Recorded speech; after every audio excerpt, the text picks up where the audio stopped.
سبحانه على آلائه الجمة المتوافرة. هو الرب لا رب سواه، هو الخالق لا خالق سواه، هو الرازق لا رازق سواه، وهو المعبود لا معبود سواه. نشهد أن لا إله إلا الله، ونشهد أن محمدًا عبد الله ورسوله، ورحمته الواسعة الشاملة إلى الكائنات. أرسله ربه بالدين الشامل والشريعة الغراء ليخرج الناس من الظلمات إلى النور، فهو نبي الرحمة ونبي العزة، دينه دين الاعتدال وشريعته شريعة الاعتدال. أشهد أن نبينا قد بلغ رسالة ربه أخذا بقوله سبحانه: وأنذر عشيرتك الأقربين، وقوله: فاصدع بما تؤمر وأعرض عن المشركين. ثم أما بعد، فإن أصدق الحديث كلام الله، وخير الهدي هدي محمد صلى الله عليه وسلم، وشر الأمور محدثاتها، وكل محدثة بدعة، وكل بدعة ضلالة، وكل ضلالة في النار. نعوذ بالله من أحوال أهل النار. ثم أما بعد، فخذوا مني تحية الإسلام، فالسلام عليكم ورحمة الله وبركاته. Nous avons commencé par évoquer le nom d'Allah subhanahu wa ta'ala en demandant son assistance, sa bénédiction. Nous attestons qu'il est le Dieu digne d'adoration et que toutes les autres divinités ne sont que fausseté. Il est le seul, il n'a pas de père, il n'a pas de fils et n'a jamais été engendré. J'atteste qu'il a envoyé, il a élu, il a choisi parmi les humains de la tribu de Quraysh et plus précisément Banu Hashim, Muhammad ibn Abdullah, Muhammad qui veut dire tout simplement celui que les hommes vont beaucoup honorer. Il a été envoyé comme miséricorde pour toute l'humanité avec une religion de modestie, une religion de juste milieu. Et durant 23 ans, ce prophète-là, avec l'assistance d'Allah subhanahu wa ta'ala, a fait jaillir les dogmes et la croyance la plus parfaite sur toute l'humanité. Puisse Allah saluer et bénir ce prophète, sa noble famille et ses valeureux compagnons et tous ceux qui emboîteront leur pas jusqu'au jour des comptes. Je vous ai lancé également la salam de la fraternité. Puisse Allah faire de nous des hommes qui s'aiment pour sa cause, Inch'Allah ta'ala. Chers frères, chères sœurs, c'est vraiment un réel plaisir ce soir d'aborder un thème si important, car nous allons rendre visite à une personnalité aussi controverse, alors qu'il détient la vérité. Mais la désinformation a fait de telle sorte que évoquer seulement son nom entraîne à une certaine psychose. Beaucoup ne savent pas que c'est l'homme, c'est le réformateur que l'humanité attendait. Car le prophète sallallahu alayhi wa sallam, dans un hadith authentique, hadith d'Abu Huraira, rapporté par Abu Daoud et repris par Al-Hakim dans son livre intitulé Al-Mustadrak, ce hadith qui, pour nous rassurer, le prophète sallallahu alayhi wa sallam, il dit tout simplement, il y aura des déclins. L'islam va connaître des hauts et des bas. Alors comme il n'y a pas de prophète après lui, sallallahu alayhi wa sallam, quand il a dit wa ana khatamun nabiyyina la nabiyya ba'di, je suis le dernier des prophètes, il n'y aura pas de prophète après moi. Alors qui va relever ce défi? quand l'islam va connaître son déclin, alors qu'il n'y aura pas d'autres prophéties après lui, sallallahu alayhi wa sallam. Il faut nécessairement des réformateurs. Je vais lire le hadith en arabe et essayer de le traduire en français, par la grâce d'Allah. Inna Allaha azza wa jalla yab'athu ala ra'si kulli mi'ati sanatin. Inna Allaha azza wa jalla yab'athu li hadhihi al-ummah ala ra'si kulli mi'ati sanatin man yujaddidu amra diniha. Certes, Allah subhanahu wa ta'ala, à la tête de chaque siècle, c'est-à-dire 100 ans, il va ressusciter, il dit ba'atha. C'est comme si les choses étaient mortes. Comme si les gens étaient morts. La religion était dans son déclin. Ya ba'athu.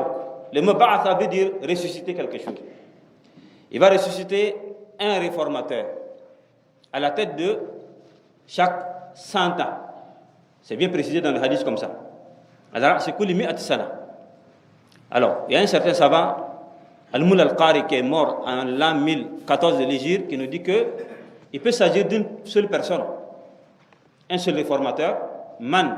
Parce que le mot man peut englober, c'est-à-dire, ça peut désigner une personne.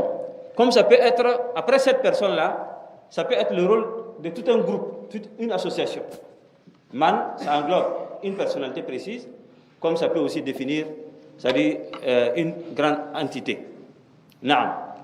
Man yujaddidu, qui va revêtir, redonner alors une nouvelle couverture, de nouveaux vêtements à cette religion-là. Man yujaddidu amra diniha. Donc il n'apporte pas de nouveauté, il n'y a pas d'innovation, mais c'est tout simplement ressusciter quelque chose qui était déjà qui était en moribond.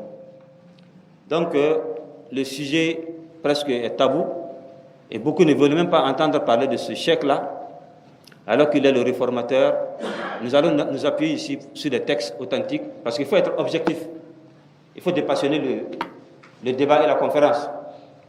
Nous allons parcourir ensemble des textes explicites montrant effectivement que c'est le réformateur que l'humanité attendait.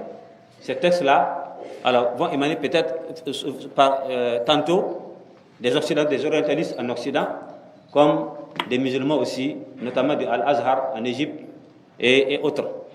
Donc puisse Allah nous assister alors dans cette séance. Naam. Il suffit seulement de prononcer le nom de ce type-là pour qu'aujourd'hui on te fuit. Malheureusement. Il a dit qu'un jour, Dr Kindo a tenu une conférence dans un village qui a ému vraiment le chef du village.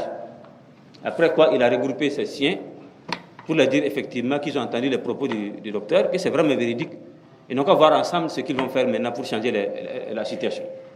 Il était question du dogme et de la croyance véritable. Alors, ils étaient dans cette séance-là pour voir comment apporter la réforme, conformément à ce qu'ils ont entendu du docteur Wafaqahullah. Lorsque quelqu'un est venu dire que non, ce docteur-là, c'est un wahhabite. Quand il a prononcé le nom de wahhabite seulement, le chef du village dit, il y a wahhabite là. Donc, ils ont quitté carrément la séance comme ça et laissé le reste maintenant dans l'ombre. Il suffit de prononcer seulement le nom pour qu'on te quitte. Donc, à savoir, mais c'est quoi? C'est comme l'islam aujourd'hui. Si des musulmans en Europe, la désinformation a fait de telle sorte qu'on te fuit. Alors que c'est la vérité laquelle là-bas. C'est pourquoi moi j'interpelle les gens à être objectifs. Nous tous on a combattu ça. Je ne l'ai pas combattu, mais je l'ai détesté au départ. Pendant des décennies, avant de l'accepter. Son grand frère Suleiman ibn Abdul Wahhab l'a combattu. Écrit même contre lui. Ar-raddu ala man kaffara man anzara. Il a un livre intitulé comme ça là. C'est-à-dire répondre à celui qui traite de kafir, quelqu'un qui fait an-nadru, c'est faire des promesses. Et l'imam Mohamed Abdul Wahhab n'a pas manqué de dire en tout cas que les vœux qu'on formule, il y a des vœux qui émanent de la bid'a, comme il y a des vœux aussi qui émanent de la sunna. Donc son grand frère même a été le premier à le répondre. Vous voyez. Et avant de le rallier à sa cause. Ce ralliement-là est dit par qui? L'auteur de ce livre-là, Zaraklali, Khairuddin Zarakli, qui dit effectivement Thumma taba ba'da dhalika wa kataba kitaban fihi Suleiman ibn Abdul Wahhab. Ça veut dire qu'il s'est repenti. En fin de compte, il a su que son petit frère-là est sur la vérité. Donc, il fallait nécessairement changer de position. Et c'est un livre qui est publié. Malheureusement, comme on ne veut pas que la chose passe normalement, alors on va peut-être divulguer ça quelque part. Donc, il incombe maintenant aux chercheurs de chercher ces choses-là pour effectivement faire émerger la vérité. Naam. Il y a un cheikh aussi en Côte d'Ivoire qui a dit que tant que vous wahab c'est nan wawa dini wati bonti wahab ndo la men kita aramik mam kay asa mi kontem kime. Effectivement, le wahhabisme, quand il est venu, il est mort, et c'est son fils qui est l'imam des wahhabites du Burkina Faso actuellement. Lui, il est mort. Et c'est son fils là qui va prendre la reine, il va prendre le flambeau là. Donc c'est comme ça. Tous ceux qui l'ont combattu finissent par l'accepter. Non. Ils disent même qu'à Zangote, il y a un certain quelqu'un qui a mis son couteau. On dit que voilà, que j'ai entendu que ceux-là, ils ne font pas salat à la Nabi. Ils ne prient pas sur le prophète sallallahu alayhi wa sallam. Peut-être le vieux là peut nous témoigner. C'est un papa, c'est le président du Mont Sinite. Donc, arrivé, l'imam Shuaib faisait son sermon. Il dit que si aujourd'hui, il ne prie pas le prophète devant moi, alors je vais prendre quelqu'un. Et à sa grande surprise, à chaque passage, quand on dit Mohammed, toute l'assemblée, tout le monde, sallallahu alayhi wa sallam. Il dit, mais ça c'est quoi ça? Donc lui aussi, il est resté là-bas, implanté là-bas actuellement. Il est membre même du conseil des ulémas actuellement. Donc ceux qui sont à Zangote là, c'est ça. Pourquoi c'est comme ça, chers frères et chères sœurs? Donc nous allons parcourir ensemble, en tout cas dans cette séance, essayer de voir effectivement alors qui est cette personnalité controversée. Non. D'abord, nous allons commencer par son époque. L'époque, puisque Al-Moula al-Qari, celui que je viens d'évoquer tout de suite, qui est mort en 1014 de l'Hégire, il a un livre intitulé Al-Mirqat fi Sharh al-Mishkat. Dans ce livre-là, c'est lui qui a commenté le hadith que je viens de dire là, qu'Allah va ressusciter à la tête, puisqu'il dit à la tête, là, ça peut être au début comme à la fin. Ça peut être à la fin du siècle comme au début du siècle. Non. Donc c'est lui qui a fait le commentaire là. Alors le contexte du Cheikh Mohammed ibn Abdul Wahhab, parce qu'il dit, quand est-ce que Dieu va ressusciter ce réformateur là? Il dit pour deux raisons. Premièrement, quand l'ignorance va prendre de l'ampleur, al-jahl, siyadat al-jahl, wal bid'ah, et les deux choses là.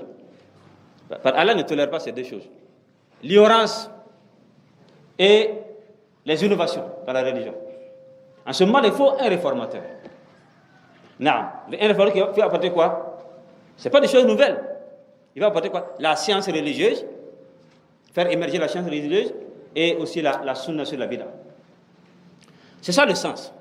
Donc, regardons ensemble l'époque, c'est-à-dire il s'agit ici du 12e siècle de l'Hégire, qui correspond au 18e siècle. Vous savez que c'est le siècle de toutes les philosophies en Europe. Le 18e siècle, le siècle de la Renaissance et de la grande philosophie. Les Charles Darwin et autres. De l'autre côté, il y avait l'émergence. Il y avait une renaissance de la vérité, du tawhid et de la sunna. Et de l'autre côté, alors on luttait contre la religion. Voilà deux événements carrément différents. Nous allons écouter un Américain décrire un peu, peindre un peu le contexte dans lequel le Cheikh Mohammed Wahhab est né. Nous allons écouter ça ensemble. C'est objectif. On dépassionne la science. C'est l'Américain qui a parlé ici. Écoutez ce qu'il dit. L'Américain s'appelle Lothrop Edward. Qu'est-ce qu'il dit?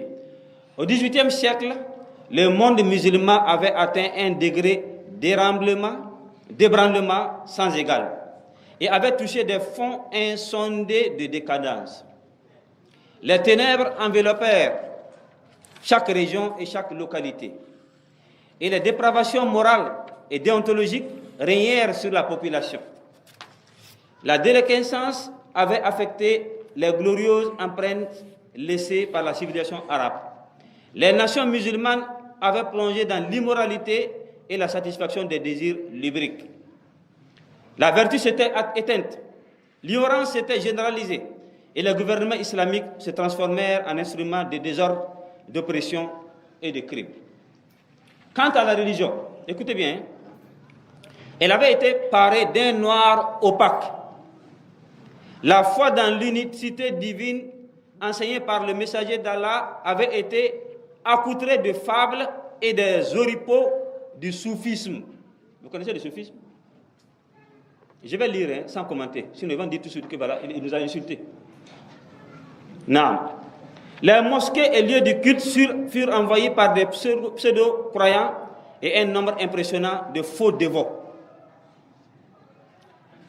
De miséreux et d'indigents traînaient, arborant fétiches, amulettes, vous connaissez tout ça, et chapelets, vous connaissez les chapelets là, propageant fausses nouvelles et incitant au pèlerinage au marabout.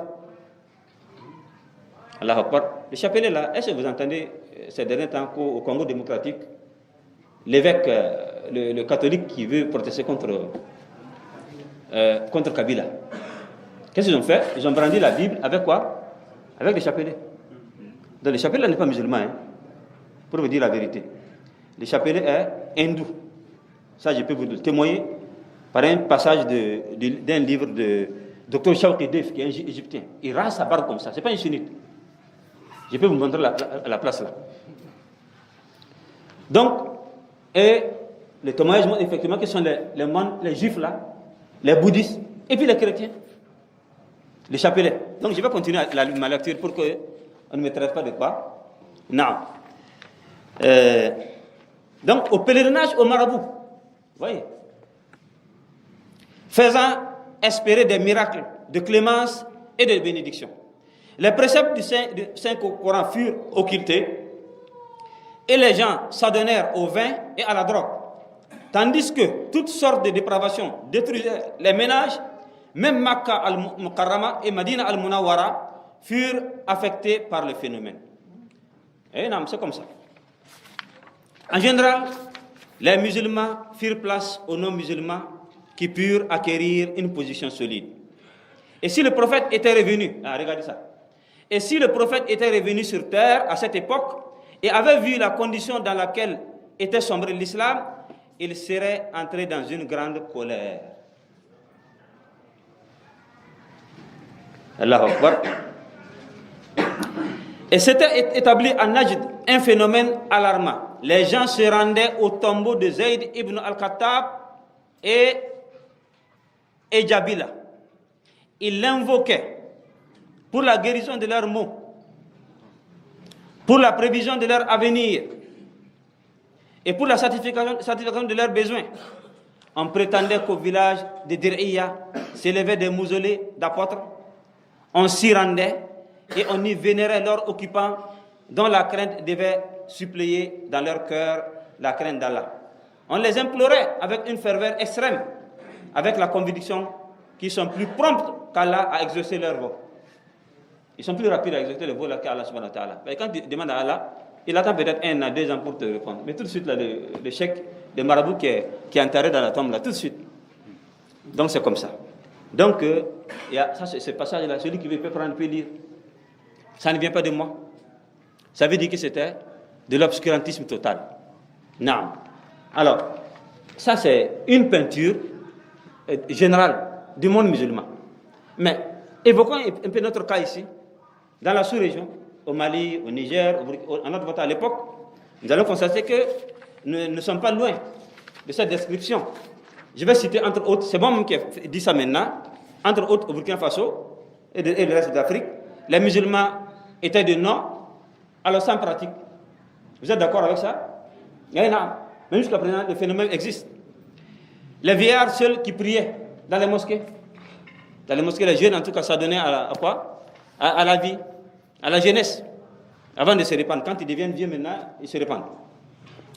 La prière n'était pas la bonne. Pourquoi? La lecture du Coran, il n'y avait pas de tajwid. Les rangs, même, il y avait le désordre. Hein? Les gens ne croisaient pas les bras. N'est-ce pas? Tout récemment. Hein? Non. Les gens priaient avec rapidité. Et puis fini, il s'en va. Et les tombes jonçaient dans la mosquée. Ah oui, même jusqu'à présent. Des tombes du Cheikh Foulan dans la mosquée. Quelqu'un m'a dit même qu'en Égypte actuellement, sur 10 mosquées, il y a peut-être 2 ou 3 seulement qui sont exemples de tombes. Le reste là, ah non, tombe de tel cheikh. C'est dans la mosquée là qu'on les enterre. C'est un Égyptien, hein? Ça ne vient pas de moi. Il n'y avait pas l'acquittement de la zakat. Le pèlerinage était... Hein, les gens partaient au pèlerinage. C'est vrai, ça existait, mais il y avait d'autres pèlerinages. Ils partaient à Yonron, ils partaient ça et là. Pas de partage d'héritage jusqu'à présent. Ah, tant de Bouddha, ça s'arrêtait là. On ne procédait pas au partage de l'héritage. Le cirque s'était répandu partout. Les maraboutages, les fétiches. Par exemple, Dafra Bobo Jilasso. Non. La sorcellerie, les mausolées, les amulettes, les caïmans sacrés. De quoi? De sabou. N'oubliez pas ça. Hein? Ça existe toujours. Non. La vénération des cultes ancestrales. Ah oui. Même ce matin, il y a un qui m'a interpellé, dire que voilà, on a dit de cotiser pour aller rendre hommage à des vieillards comme ça, demander leur bénédiction au profit des commerçants qui sont à Ouagadougou ici. Et c'est comme ça. Alors je ne peux pas aussi les contourner. Donc chaque jour, on reçoit des coups de fil comme ça. Et si tu demandes ton papa est qui, il dit que c'est un musulman. Il est musulman, mais il croit en ça. Naam. Donc jusqu'à un passé, jusqu'aujourd'hui, le phénomène persiste. La croyance aux étoiles, les astres, jusqu'à présent, horoscope. Dans les radios, chaque jour, vous allez voir des faux divins qui sont là-bas, qui interprètent les choses. Ça existe toujours. La propagation de l'adultère, du vin, du mixage, de la délinquance sexuelle, de l'exhibitionnisme, à Tabarouch. Quand la femme sort, la femme musulmane, elle serre la main à l'homme, et puis ils s'isolent comme ça, ils causent ensemble, jusqu'à un certain niveau. Des imams et des musulmans qui font ça.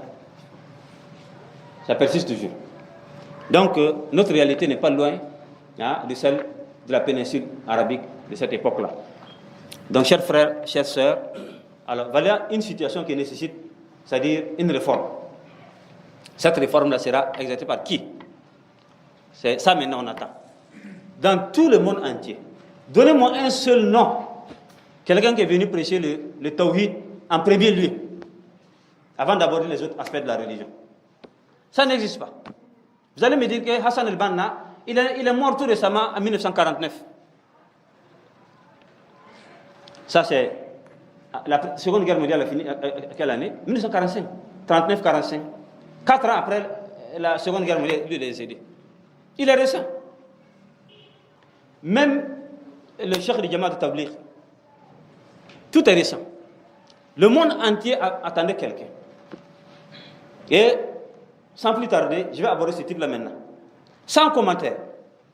Non. C'est le fils d'un certain Abdul Wahhab. Et lui-même, son nom, c'est Mohammed Ibn al-Abdul Wahhab. Et son grand frère s'appelait Suleiman. L'arrière-grand-père Ali. Alors, au-delà de ça, il y a un certain Rachid, et ainsi de suite. Une noble lignée. Tout le monde dans cette lignée-là était savant presque. Notamment, son grand-père qui s'appelait Suleiman. Suleiman était un magistrat. Il avait un certain d'apprentissage de choses, de la religion, d'enseignement. Alors, il était le magistrat aussi. Et puis, il avait 2 fils. Ibrahim et puis Abdul Wahhab. Ibrahim s'est contenté seulement de ce que de l'islam traditionnel, de ce qu'il a hérité quoi. Lui n'a pas dépassé les limites. Il s'est contenté de ça seulement. Naam. Son frère, Abdul Wahhab, lui, il est devenu magistrat à Uyayna. Alors, c'est là que le cheikh là va naître, Mohammed. Donc, dans ce contexte de Uyayna, son père qui est magistrat, il y avait quoi? Il y avait des plaidoyers. Il y avait des crises sociales entre les musulmans. Il y avait des débats. Alors, qui nourrissaient, en tout cas, l'intelligence de cet enfant-là. Donc, il est né en l'an 1115 de l'Hégire. Il correspond à quoi? En 1703 de calendrier grégorien. Donc, c'est le début du siècle, c'est la fin du siècle. C'est au début, c'est la fin. C'est au tout début du siècle. 1115 de l'Hégire. Bon, je ne vais pas rentrer dans les détails. Tout de suite, son papa a remarqué en lui 5 choses. Premièrement, sa foi, sa grande foi. Parce qu'il faut avoir la foi. Faqih de chez il a yorté. Il avait ça. La foi. Inébranlable. Il avait aussi quoi? L'intelligence. Son papa m'a apprécié ça. Il avait de l'intelligence. Incomparable. Plus intelligent que son grand frère Suleiman. Suleiman, bon, lui, il a, comme c'est lui le grand frère, et que le papa avait un majlis, c'est Suleiman, alors, qui doit le succéder là-bas. Quand le papa est absent, c'est lui qui est là-bas, qui enseigne la religion. Non. Mais le petit frère là, lui, s'est contenté de la quête du savoir. Il cherchait en tout cas le savoir. Donc, il avait d'abord la foi. Il avait aussi, il était d'une intelligence incomparable et aussi de l'éloquence. Très éloquent. Ah oui. Car Dieu dit au début de la sourate Ibrahim, وَمَا أَرْسَلَ مِن رَسُولٍ إِلَّا بِلِسَانِ قَوْمِهِ لِيُبَيِّنَ لَهُ. Il faut que le prophète, tout prophète ait en tout cas l'éloquence pour mieux transmettre le message d'Allah subhanahu wa ta'ala. Donc le petit avait ça. Quatrièmement, ça c'est sa détermination. S'il voit que c'est une vérité, personne ne peut en tout cas le faire renoncer à ça. Si son papa l'a conseillé dès le départ, que hey, je te vois, tu vas apporter un danger ici. Hein. Fais beaucoup attention. Ce que tu dis là, c'est vrai, mais ce n'est pas ici. Hein. Les gens ne vont pas te laisser. Donc il avait quoi? Cette détermination-là. Donc cinquièmement maintenant, ça c'est son aspiration au changement. Il veut changer les choses. À la différence des autres, il y avait des salafistes. Hein. Il y avait des salafistes à Hijaz, à Médine plus précisément. Il y avait des salafistes en Irak, à Basra. Nous allons connaître leur nom, Inch'Allah Ta'ala. Mais ces gens-là se contentaient seulement de propager l'enseignement du salafisme, sans pourtant chercher les moyens, en tout cas de faire vaincre cette vérité-là sur le mensonge. Donc l'aspiration au changement a conduit l'enfant là toujours, quand il voit les gens là dans les erreurs, il venait demander à son papa, vraiment, est-ce que ça là c'est permis en islam? Ben, vous voyez, ils viennent s'accoupler comme ça. Ils font, hein, ils demandent chaque fois son frère, non, c'est pas bien. Le papa même récite les versets souvent et récite les hadiths. Mais il dit, mais ça là, ça va te détruire. Hein. Donc l'enfant encaissait. C'est ainsi qu'un jour il a demandé, parce que quand il fait Amr Ma'ruf Nahy Munkar, il ordonne le bien et interdit le mal. On dit, mais toi là, où tu as appris? Tu as appris où? On te connaît ici dans ce village là. Donc il a fallu maintenant un bagage, un gros bagage. Donc c'est quoi? Il a demandé à son papa d'aller faire le pèlerinage. C'est-à-dire qu'il a entendu parler de grands salafistes là-bas. Ça veut dire, chers frères et sœurs, que ça ne meurt pas. La vérité, même si elle se réduit en petit nombre, elle reste toujours. De Ibn Taymiyyah, il y a des noms. Dans les écrits, là, il y a des noms. Les gens qui sont restés comme ça, accrochés au salaf. Même si c'est le soufisme qui est en vogue, qui a dominé toutes les contrées. Mais le salafisme est en tout cas resté. Donc, il a entendu parler d'un salafiste. Il est parti, il a fait le pèlerinage, et puis il s'est rendu à la mosquée du prophète sallallahu alayhi wa sallam. Donc, le premier grand salafiste qu'il a rencontré, c'est un certain Abdullah ibn Ibrahim ibn Saif. Lui, c'était un grand érudit, un grand partisan d'Ibn Taymiyyah. Tous ces livres-là, c'était Ibn Taymiyyah seulement. Alors, qui dit Ibn Taymiyyah dit quoi? Quand on dit Ibn Taymiyyah, c'est qui? Au juste. Dans le monde de la philosophie musulmane. Ibn Taymiyyah, c'est qui? Ce n'est pas de n'importe qui. Ce n'est pas un faqih seulement. C'est du tout. Alors, en premier lieu, c'est le tawhid là. Les gens détestent Ibn Taymiyyah, ce n'est pas son savoir philosophique, ni ses idéologies.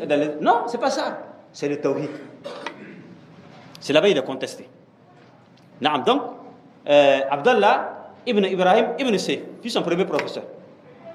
Arrivé à Médine, il rencontra quelqu'un, un hindou. Parce qu'en ce moment, il n'y avait pas de frontières entre les pays. Il n'y avait pas de visa entre les pays. Le monde musulman était ouvert pour tout musulman. Tu pouvais quitter la haute bataille ici pour aller mourir là-bas. Personne ne va pas te demander d'où viens-tu. Donc, il a rencontré un certain Mohammed ibn Hayat. Quand tu dis Hayat seulement, c'est les hindous là. Ibn Hayat as-Sindi. Il a fait sa connaissance. Un érudit de la doctrine salafiste. Il y avait un certain Cheikh Ad-Daristani. Il a fait sa rencontre. Donc, il a pris Ilm Tawhid, ces gens-là. Un jour, lorsqu'il était à la mosquée du prophète, des pèlerins sont venus comme ça, après leur prière, se masser, se frotter comme ça à la tombe du prophète sallallahu alayhi wa sallam. Le cheikh n'a pas digéré ça. Ça, c'est une aspiration au changement là. Il ne peut pas encaisser les grandes fautes là, il ne s'était pas. Il y a ce cheikh qui est là. Mohammed ibn Hayat, Sindi qui est là, mais c'est lui, il a donné ce cheikh là, sans demander sa permission. Il est allé dire aux gens que ça c'est David. Ça ne doit pas se faire ici. Le prophète sallallahu alayhi wa sallam, tu viens invoquer Allah en sa faveur. Mais pas demander au prophète de venir te donner, de te venir en aide. Non. Ça c'est du véritable shirk. Et tout de suite on l'a insulté. Il a demandé à son prophète, est-ce que entre moi et ceux-là, et le prophète a répondu que ceux-là, ce qu'ils font là est caduc. Donc il a renforcé sa position à travers ces choses. Donc Dieu a fait qu'il a fait le pèlerinage et puis il a pris contact avec les musulmans pour connaître les réalités du monde musulman. Ce qui se passe dans le monde musulman là.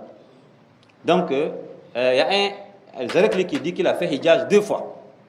Quand il est reparti, il a vu la nécessité encore d'aller rencontrer une autre fois ces chouyoukh là pour en tout cas mûrir le tawhid en lui. Parce que c'était en tout cas le point crucial à cette époque là. Naam. Donc il a fini son pèlerinage, il a fini de lire les textes auprès de ses chouyoukh, il a rebroussé chemin alors pour aller encore à Uyayna. Maintenant il a son bagage. Maintenant tout de suite là, il a commencé les débats avec les gens. Commencer encore les débats. Alors, à détester et à contredire. En tout cas. Donc, il a vu en tout cas que les gens, ceux qui étaient hostiles là, en tout cas, leur nombre, c'est-à-dire, ne faisait qu'augmenter. Alors, comme il n'avait pas assez de bagages là, il a demandé la permission encore d'aller en Irak. Rencontrer un cheikh là-bas, un certain Mohammed Al-Ujaymi, ou bien Al-Ajwimi. Son nom est un peu difficile. Lui, il était à Basra. Et lui, là, il avait la science de la philologie, de la langue arabe et du hadith. Auprès de ce cheikh, alors en tout cas, il a pris la connaissance. Mais tout d'un coup, il a vu les chiites là. Vous savez que l'Irak, il y a la tombe d'Abu Hanifa, il y a la tombe de Hussein à Karbala, il y a Najaf. Là-bas, c'est pire. C'est pire que ce qu'il a vu à Al-Hijaz, à Médine. Donc là-bas, les chiites là, non. Ils se piquent même avec des couteaux, comme ça pour purifier leurs choses, se purifier et expier les péchés. Ils font du n'importe quoi. Ah non, les cheikh ne peuvent pas se taire. Naam. Il a engagé encore les débats avec ces gens-là, qui devenaient de plus en plus âpres. Donc, au finish, ils envoyaient des délégations chez lui-même pour débattre. Il a pu convaincre certains qui se sont renoncés au chiisme pour embrasser la sunna. Mais, quand on a vu que sa menace a été réelle, si ce cheikh-là reste ici longtemps, il a des arguments plus que nous. Dieu lui a donné vraiment, il avait plus de bagages que quoi. Donc, alors on a fomenté un coup contre lui. Alors, il a été alerté par son voisin que les chiites, les milices là, ont préparé un coup pour l'assassiner cette nuit-là. Donc, il a fallu qu'il sauve sa peau en quittant notamment Basra, à pied. Il a traversé comme ça le désert à pied pour aller dans un village appelé Zubayr, Qaryat Zubayr. Bon, Zubayr, c'est un village salafiste. Je ne sais pas comment est-ce que ça existe encore. Un village, tout le village est salafiste. Alhamdulillah. Il est parti là-bas alors pour un peu s'éclipser des chiites là. Alors, c'est de là maintenant qu'il a appris que son papa est en conflit. Puis c'est le père qui a dit que non, si tu ne laisses pas ça, tu seras en conflit avec l'autorité et avec le peuple. Donc, comme le père n'a pas accepté de faire ce que Dieu veut, hein, qu'est-ce que Dieu a fait? Parce que quand tu cherches Dieu, et c'est lui qui va amener le cœur des gens vers toi. Mais comme le papa n'a pas voulu satisfaire Dieu, il a voulu satisfaire le roi, le grand prince et le peuple, Dieu a fait qu'il y a eu un conflit entre lui et puis le gouverneur. Donc, son papa était obligé de laisser Al-Uyayna pour se réfugier à Huraymila. Là-bas aussi, on l'a nommé magistrat. Donc, l'enfant, quand il a appris que son papa était en difficulté, il a quitté Qaryat Zubayr pour rejoindre le papa. Donc, c'est là-bas maintenant qu'il a commencé la mission. Maintenant, il a fait le tour, il a le bagage intellectuel. Il peut maintenant propager sa religion. Al-Huraymila, là-bas, alors, il a créé son cercle d'enseignement. Il a commencé à enseigner le tawhid. Il a écrit même un livre, At-Tawhid wa Haqqullah ala ibadihi. Naam. Et puis il a commencé à faire Amr Ma'ruf wa Nahy anil Munkar Jama'iyya, en public. Alors, donc c'était pas facile. Son papa l'a appelé dire: ah, petit, tu es revenu encore avec tes problèmes là. Alors, mon conseil pour toi, c'est de modérer un peu tes tons, ton langage. Donc, il était obligé de céder sous la pression du papa. Donc, il a continué ses prêches, son enseignement du tawhid, mais avec une certaine modération. Quand on dit modération là, bon, il faut laisser certaines choses passer. Sur le siècle là, dans tout ce qu'il disait là, il y avait toujours de la modération. Alors, Dieu a fait que quelque temps après seulement, le papa est mort. Si Dieu veut aider le fils, donc il a pris l'âme du papa. C'est là maintenant que le petit là a eu le courage maintenant de bondir. Alors, pour mieux répandre sa mission. Sachez que on a tenté à sa vie où ça? À Basra. Secondo, à Huraymila aussi.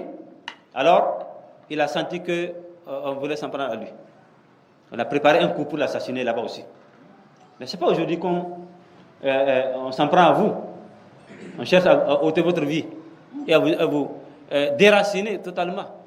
C'est pas aujourd'hui, ça n'a pas commencé aujourd'hui. Même le réformateur là a suivi ça avant vous. Donc, il a quitté Huraymila. Alors maintenant, il y a un terrain qui l'attendait, propice. Alhamdulillah Rabbil Alamin. C'est son village natal. Donc il faisait le tour comme ça dans son village là. Maintenant, quand il l'a chassé, dans son village natal, il a des amis d'enfance qui vont peut-être le protéger. Donc il est parti à Uyayna, c'est là-bas qu'il s'est installé. Certains disent même qu'il a fait 14 ans là-bas.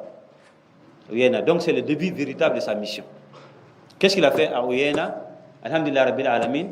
Le prince de Uyayna, en la personne de Uthman ibn Ma'mar. Celui-là est sorti à sa rencontre. Dire voilà, c'est ici que tu es né, les gens ne te veulent pas, mais ici on te veut. Viens t'installer. Après avoir fini de l'écouter, il dit mais ça c'est le tawhid. C'est la religion véritable. Ni plus ni moins. Donc je serai un soutien pour toi. Non. Il a même donné sa tante Al-Jawhara en mariage. Donc ça veut dire que si on te donne une femme à te marier, alors tu t'es installé et puis c'est fini. Il s'est installé à Uyayna. Il a commencé maintenant la propagation de la doctrine, en tout cas, sa doctrine réformatrice. Naam. Donc, les savants résument ça en 4 choses. Premièrement, alors, il y avait des arbres vénérés. Des arbres vénérés à Najd. Quand on dit Najd, puisque sa contrée s'appelle Najd. Najd, ça englobe Riyad et puis c'est tous les villages et les villes qui avoisinantes. Donc, il y avait des arbres qui étaient vénérés. Un arbre appelé Tarafia, il a donné l'ordre d'aller couper cet arbre-là, le tronçonnage de l'arbre. Un autre arbre qui s'appelait Shajarat, l'arbre du loup. Et c'est lui-même qui a pris la hache pour aller couper cet arbre-là. Donc, il a fait cet acte. La question maison qu'on peut se poser, est-ce que c'est un acte ignoble ou bien c'est un acte salutaire? Couper un arbre qu'on vient de... C'est-à-dire quelqu'un qui n'a pas d'enfant, qui veut un concours, mais vient, il s'adosse à l'arbre là comme ça. Au arbre. et puis commence à réciter, faire des incantations, alors, à cette époque, alors, pour demander l'assistance de l'arbre. C'est possible ça? Alors, est-ce qu'il a, parmi ses aïeux, quelqu'un qui a procédé de la sorte, coupé un arbre pour éviter le tawhid? Vous connaissez quelqu'un? Vous ne connaissez pas. Donc votre connaissance même du tawhid n'est pas parfaite. Voilà. Je vous pose la question. L'arbre où on a fait bay'a au prophète sallallahu alayhi wa sallam, sur le Hudaybiyah, vous vous rappelez de cet arbre-là? Yubayi'unaka tahta ash-shajara. Le nom même a été cité dans le Coran. Où se trouve cet arbre-là? Où se trouve-t-il? À Médine. Il est où? Pourquoi tu parles que les gens sans connaître l'endroit de cet arbre? Ça a été coupé? Hein? Oui, mais on a coupé l'arbre. On l'a coupé. C'est pas subhanallah, subhanallah. Dire c'est subhanallah, c'est ça qui mérite subhanallah. Omar ibn Khattab a vu que les gens se dirigeaient vers l'arbre là pour aller prier. Vous voyez le problème? C'est devenu un culte. Ah oui, déviation d'intention. Vous voyez? Donc les gens en ont fait, c'est-à-dire un lieu de pèlerinage. Il a dit, ah, ça là, ça va entraîner la fitna. Maintenant même qu'il y a le tawhid, nous sommes là. Les générations futures là, comment deviendront-ils? Il a donné l'ordre de couper cet arbre-là. Non, c'est pour qu'il n'existe pas. Sinon, nous tous, alors, aller au pèlerinage, c'est aller aussi prier sous cet arbre. Chercher la bénédiction. Omar a coupé ça. Actuellement, les gens l'insultent. Ceux qui veulent, qui ne veulent pas Dieu, qui veulent les arbres et puis les caïmans et puis les trucs là, disent qu'il a fait la mauvaise chose. Et se voyez. Donc, il a coupé l'arbre du loup lui-même. Secondo, il y avait des mausolées. Vous savez qu'il y a des mausolées au Burkina Faso. Il y a des mausolées au Mali. Il y a des mausolées au Niger. Partout dans le monde musulman, il y a des mausolées vénérés qui constituent aujourd'hui des lieux de pèlerinage. Naam. Alors, il y avait un mausolée appelé Darih Zayd ibn Khattab. Alors, il est sorti avec ses disciples pour aller détruire ça. Il doit donner l'ordre de détruire beaucoup, quoi. Mais ça, là, le père, là même, là, c'est lui-même qui va aller détruire ça. Comme Abraham a fait avec les idoles. Les villageois sont sortis en nombre. Dit que ça ne se fait pas ici. Ah non. Donc, il a fallu maintenant qu'il sollicite l'aide de l'émir. L'émir, c'est qui? Othman ibn Ma'amar, qui a dépêché 600 hommes. Et les villageois étaient arrêtés comme ça, impuissants, et regardant la destruction de leur mausolée. Ils pensaient que peut-être une foudre allait s'abattre sur le cheikh. Il a détruit totalement jusqu'à la fin, et rien ne s'est passé. Voilà. Donc, cette croyance aussi a eu son déclin là-bas. Maintenant, la nouvelle a pris de l'ampleur. Voilà, un cheikh qui est venu, il a coupé ça, il n'y a rien ne s'est advenu. Et puis il a fait telle ou telle chose. Donc il y a une femme, une épouse, une jeune épouse qui venait de se marier, alors qui a pris grossesse dans la fornication. Elle aussi, elle est venue comme ça divulguer confesser son erreur devant le cheikh. Parce qu'il faut connaître qu'une personne est pure pour venir se purifier chez lui. Vous voyez, elle vient dire voilà, qu'elle veut l'application de la sentence là sur lui. Le cheikh a voulu acheter des portes de ça. N'as-tu pas été peut-être violé ou bien obligé à faire ça? Elle dit non. Donc le cheikh a tout fait alors, pour éviter cette sentence-là. Et finalement, il a demandé l'avis de l'autorité. Alors, allez-vous me donner l'autorisation d'appliquer la charia sur cette femme? Et le prince a accepté. Othman ibn Ma'amar. Donc on a lapidé cette dernière-là aussi. Voilà. Donc, quelles sont les œuvres qu'il a eu à accomplir maintenant? Les trois là. Il reste maintenant une quatrième œuvre qui consiste à faire quoi? Il a trouvé que les mosquées étaient vides. On vient construire une mosquée. Ce sont les vieillards là seulement qui viennent prier. Donc, il a dit à l'émir, de constituer un groupe chargé de faire Amr Ma'ruf wa Nahy Anil Munkar. Jusqu'à présent, jusqu'à un passé récent, c'est tout dernièrement là avec le prince héritier en Arabie Saoudite qu'on a mis fin à cette alliance-là. Sinon, ce groupe-là, depuis sa constitution à cette époque, a continué toujours à travailler dans ce sens-là jusqu'aujourd'hui. Qui consiste à faire quoi? Rentrer dans les mosquées, exhorter les gens à aller faire la prière en groupe. Donc ainsi, Al-Uyayna a connu en tout cas un essor et une réforme, en tout cas radicale, que personne ne peut contester, quoi. Donc les mosquées étaient pleines et la fornication a diminué d'une manière considérable. Et puis l'islam s'est revêtu d'un nouveau boubou comme ça. Et les choses allaient très très bien. Qu'est-ce qui va se passer? Ça ne va pas, chers frères et chères sœurs. C'est comme notre cas aujourd'hui. La sunna est en train de prendre de l'ampleur. Les gens manigancent les choses contre nous. Tout d'un coup, il y a eu un complot. C'est-à-dire, l'émir de Uyayna était émir, mais il n'a pas de force. Son territoire n'était pas aussi large, quoi. Il y avait un autre émir qui était plus puissant que lui, celui de Al-Ahsa.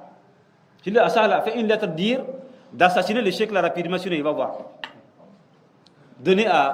Qu'il a adressé à Othman ibn Ma'mar, alors d'en finir avec la vie de ce cheikh là, sinon il va amener la troupe. Donc, le cheikh, l'émir a lu la lettre et a dit que vraiment, l'hospitalité et les liens qui nous lient, alors, font que je ne peux pas, en tout cas, exécuter l'ordre que le grand émir a dit, a donné de faire. Mais, alors, je te donne l'autorisation de quitter mon territoire. Voilà, donc le cheikh, là-bas aussi, il a quitté Al-Uyayna. Pour aller où? À Dir'iyya. Donc, de ville en ville, de contrée en contrée. Fuir avec son tawhid. Naam. C'est qui? Les chiites, et puis les grands soufis là, les adorateurs des tombes là, et les gens de la bid'a. Donc, voir qu'il est venu avec cette réforme-là, non. Il faut que leur autorité, en tout cas, sera réduite en néant. Donc, il fallait compléter comme ça pour qu'il quitte Al-Uyayna. Mais il avait déjà fait beaucoup de choses.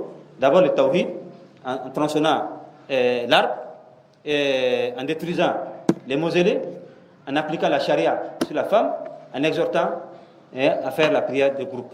Donc, il y a beaucoup de choses. Il a publié des choses aussi, comme il a enseigné beaucoup le tawhid. Maintenant, il s'est dirigé à Dir'iyya. Il y a un émir là-bas qui est fort. Et puis, il y avait déjà ses élèves qui s'étaient répandus. Des gens qui étaient venus l'écouter, apprendre un peu la religion et se retirer vers là-bas. Donc, c'était presque la capitale, quoi. Non, de Najd à cette époque-là. Donc, il s'est dirigé là-bas. Alors, il a été accueilli même par un de ses élèves. La première nuit.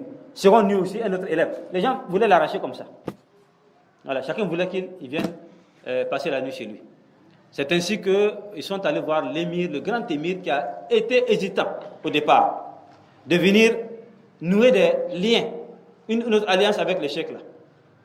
Que vraiment, c'est un don qu'Allah lui a donné. Parce que c'est son village naturellement qu'il a refusé comme ça. Donc c'est un don d'Allah subhanahu wa ta'ala. L'émir a refusé. Quelqu'un qui a sémé le désordre quelque part.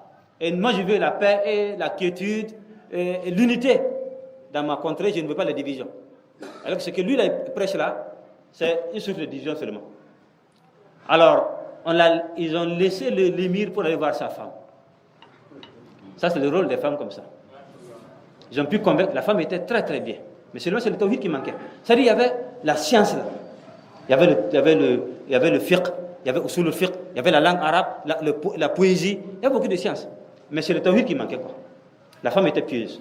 Alors quand elle a écouté, alors les enseignements du cheikh là, par ses élèves, et elle en fut convaincue. C'est elle qui a pu convaincre maintenant son mari, alors d'aller nouer alliance avec le cheikh. Il a refusé. Il a plutôt envoyé quelqu'un d'aller lui parler, quoi, à sa place. Mais celui-ci a refusé. Il dit non, toi, mais il faut partir là. Il faut aller l'écouter.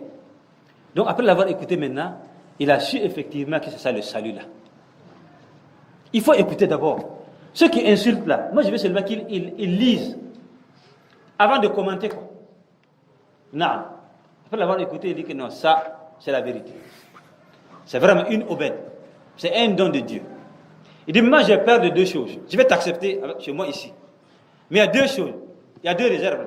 Premièrement, je crains, parce que je vais t'aider. Et je vais t'aider. Et ça là, ça va prendre de l'ampleur.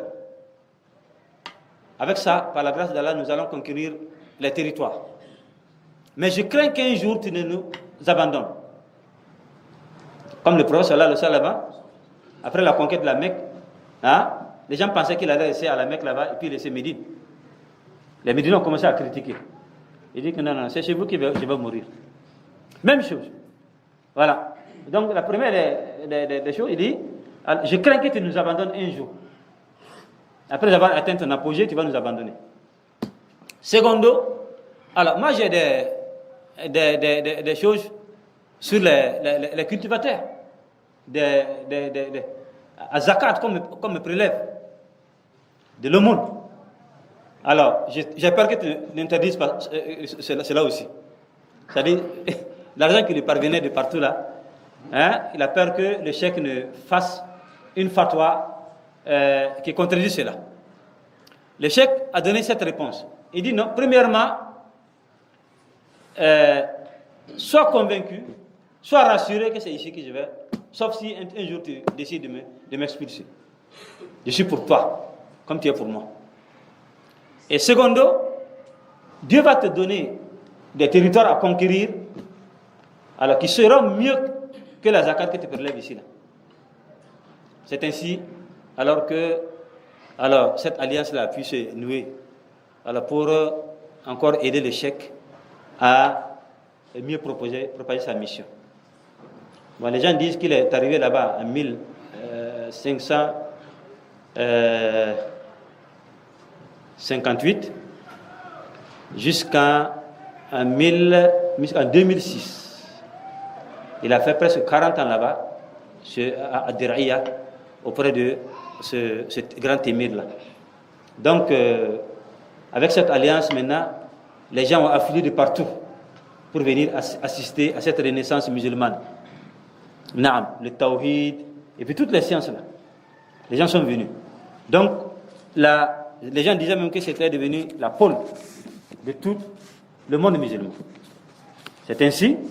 Alors, comme il a eu la force maintenant, et que les adversaires se préparaient, à Basra, en Irak, les gens se préparaient pour attaquer. Al-Ahsab, les gens voulaient en finir avec lui. Beaucoup. Donc maintenant, ils étaient obligés de constituer une armée pour se défendre. C'était la légitime défense. Non. La première victoire qu'il a eue, c'est où? Une bataille de 1959-1960. Qu'il a commencé maintenant à conquérir les terrains comme ça. Même après lui, ses élèves ont continué à conquérir les terrains pour bâtir une grande nation. De Tawhid, il y a le drapeau, il y a l'épée, et là, il y a Muhammad Rasulullah. L'application de la charia. Donc, il a le temps maintenant d'appliquer tout ce qu'il voulait.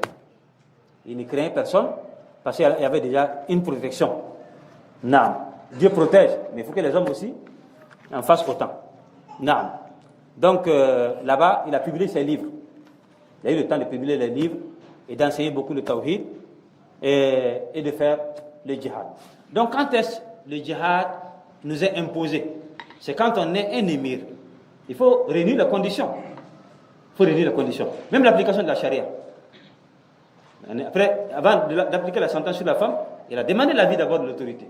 Tu ne peux pas te lever aujourd'hui à Karpala ici, appliquer la charia sur quelqu'un, et puis le pouvoir central n'est pas au courant. Non. Donc c'est comme ça, le cheikh, par la grâce d'Allah subhanahu wa ta'ala, il a pu en tout cas conquérir le cœur et faire propager sa doctrine. Non. Donc il est mort là-bas en 1206 de l'Hégire, ou en 1703 du calendrier grégorien. Donc après 91 ans de vie pleine de lutte pour la cause du tawhid, Inch'Allah ta'ala. Donc brièvement, moi j'ai ramassé pêle-mêle. Alors celui qui veut en savoir davantage, les livres sont là. Alors moi en tout cas je vous exhorte à acquérir davantage de savoir, à avoir les bagages nécessaires pour répondre à vos adversaires. Non. Donc on prie Allah subhanahu wa ta'ala de nous assister. Maintenant, vous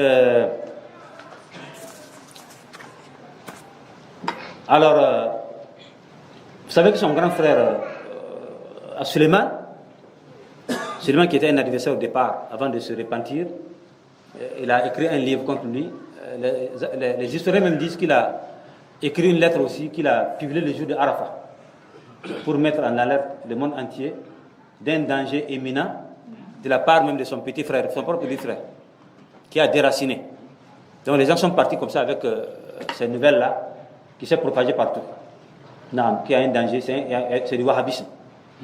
Donc, alors qu'en réalité, l'homme même s'appelle Muhammad. C'est son père qui s'appelle Abdul Wahhab. Voilà, donc il n'a fait que redonner, c'est-à-dire un nouveau cycle à l'islam.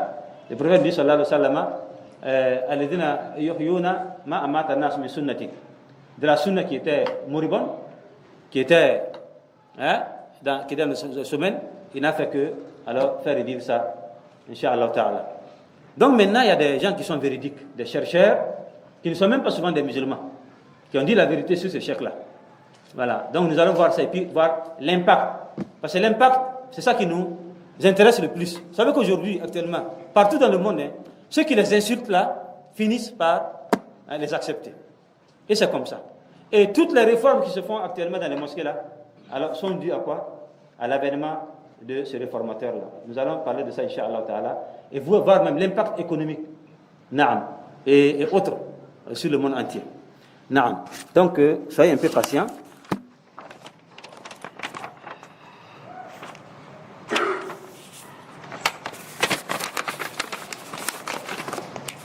Je vais commencer par un certain Mohamed Kourd Ali, qui est musulman.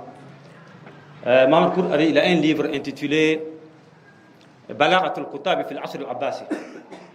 Naam. Il a écrit aussi un livre ici, L'ancien et le moderne, de Mohamed Kourd Ali, page 120.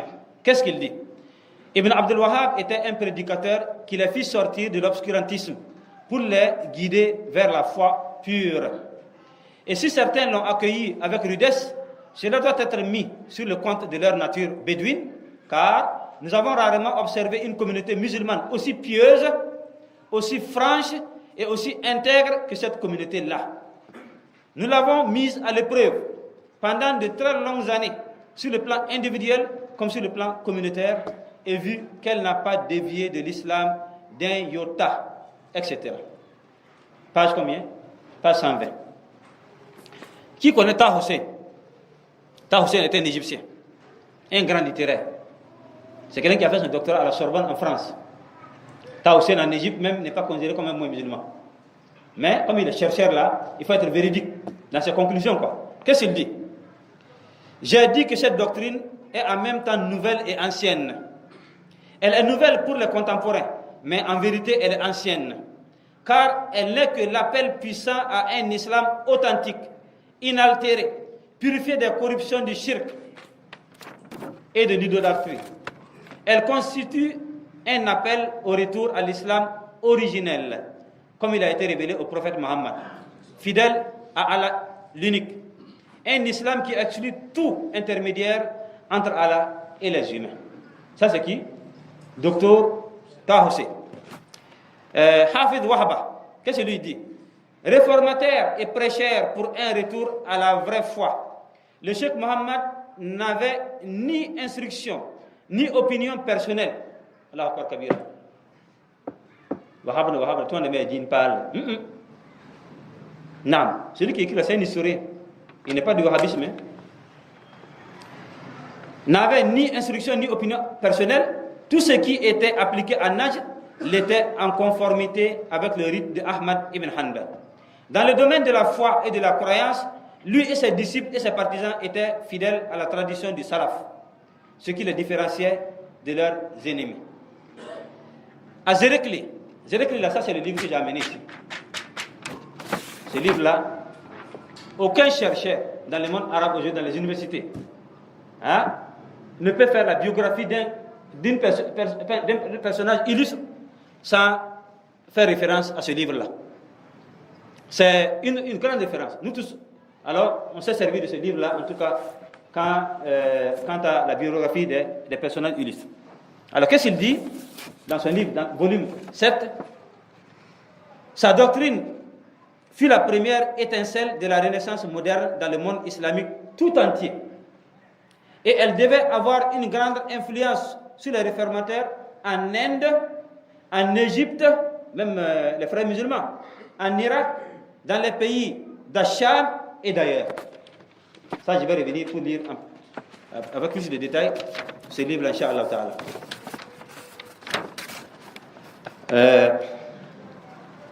Al-Aqad. Al-Aqad, ça c'est un savant, un contemporain. Celui-ci il est mort il n'y a pas longtemps. Il était presque de la même époque avec Taha Hussein et autres. Al-Aqad, Mazini, Abdurrahman Shukri. Ils ont formé ce qu'ils ont appelé Madrasa al-Diwan à cette époque-là.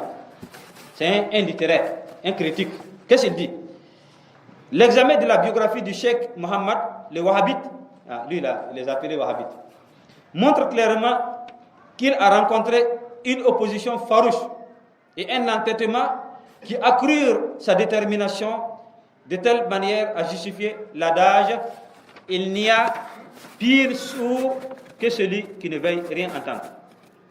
Cette obstination se traduisait par un acharnement à l'ignorance, l'obscurantisme et à l'invocation d'êtres et entités qui n'ont aucun pouvoir bénéfique ou maléfique. Un entêtement qui pousse à chercher intérêt là où il n'existe pas et à frapper aux mauvaises portes. Ainsi, chez les Bédouins, il fut un temps où on ne parlait que malédiction, charlatanisme, fétichisme, astrologie. On implorait auprès d'eux le recouvrement de la santé et la protection d'une épidémie. Quand il y avait une épidémie seulement, on parlait de ces gens-là pour chercher leur bénédiction. Cette situation nécessitait des prédicateurs et leur imposait le droit de lever le voile sur l'obscurantisme. La doctrine salafiste de Cheikh Mohammed et le mérite de détourner les gens des pratiques mystiques et de leur faire abandonner les prévarications et les légendes. Continuons toujours. Je ne vais pas faire de commentaires. Maintenant, c'est Ahmad Amin. Ça aussi, c'est un Égyptien. Il n'a rien à voir avec le wahhabisme et avec le salafisme. Ahmad Amin, il semble que Mohammed ibn Abdul Wahhab ait connu Ibn Taymiyyah. Il semble, parce qu'il a lu beaucoup de ses livres. À travers ses études de la salafiyya. Il en a été séduit et s'est penché sur la lecture et l'étude de ses œuvres. Au musée britannique, regardez, au musée britannique, il existe des lettres d'Ibn Taymiyyah écrites de la main d'Ibn Abdul Wahhab. Donc des lettres d'Ibn Abdul Wahhab, c'est-à-dire qui montrent effectivement qu'il a lu beaucoup sur Ibn Taymiyyah. Donc il y avait un lien spirituel et entre les deux hommes-là. Non, ça c'est Ahmad Amin qui a eu la chance de voir ces manuscrits-là. Comme lui, le Cheikh Mohammed a appelé à l'abandon des prévarications et des mythes et à se conformer à la seule vénération et adoration d'Allah, l'unique. Aucune demande de rédemption ni supplication ne doit se faire à l'adresse des patriarches, dévots, saints ou tombeaux. Il interdit aussi de prendre un intermédiaire entre soi et le Créateur. La doctrine salafite est donc venue pour déclarer la guerre à tout ce que l'on a inventé après l'islam originel comme manifestation profane. Allahu Akbar Kabira.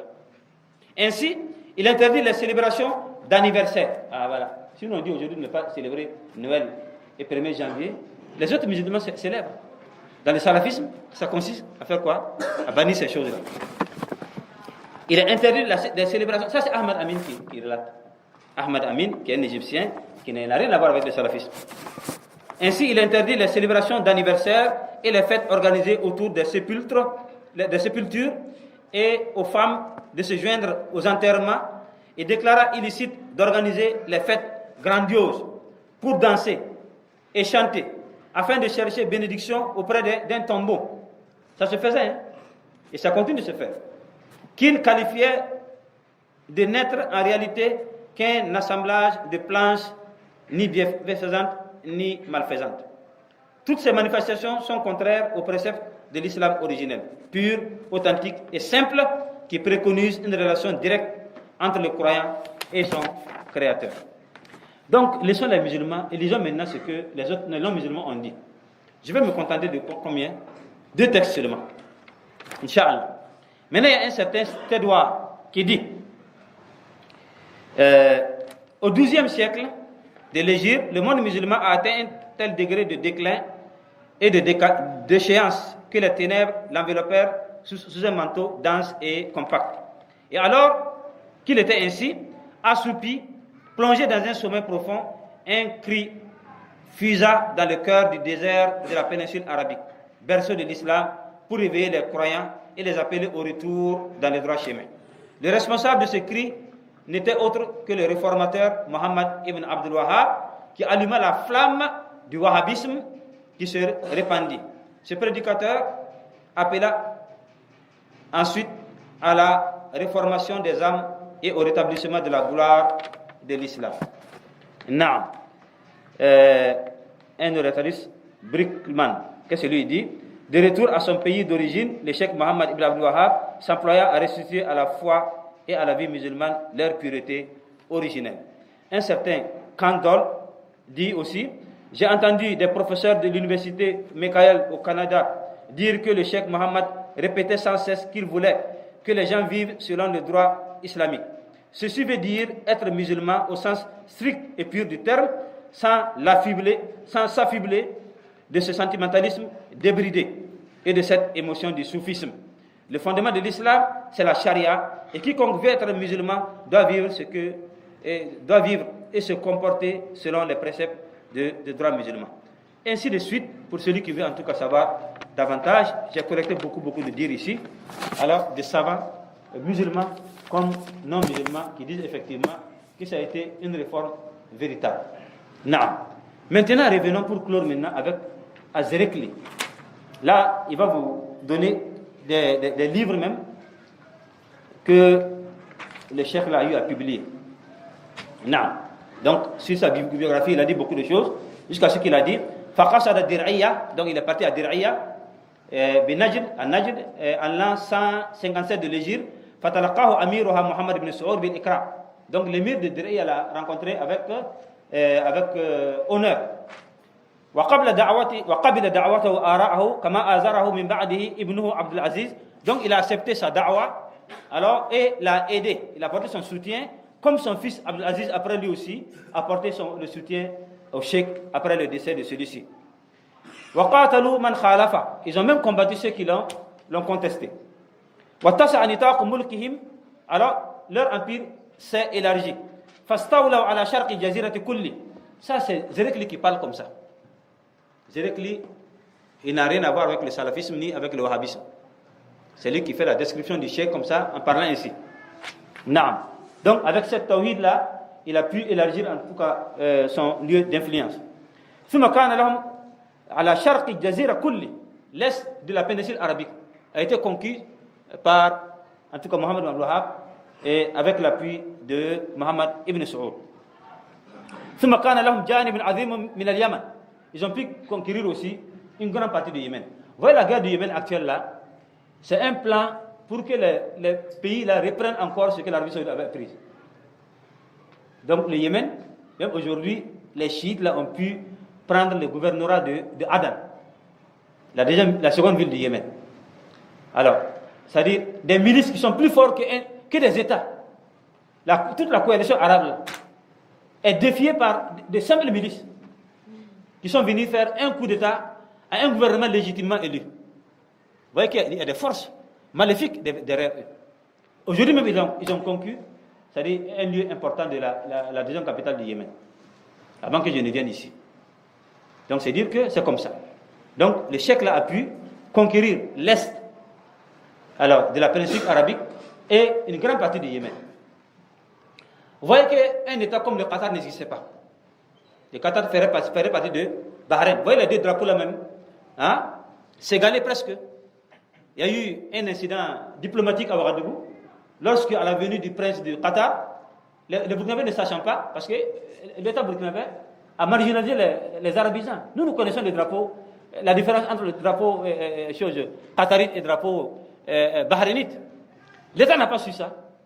Ils ont pris le drapeau du Bahreïn pour accueillir qui? L'émir du Qatar.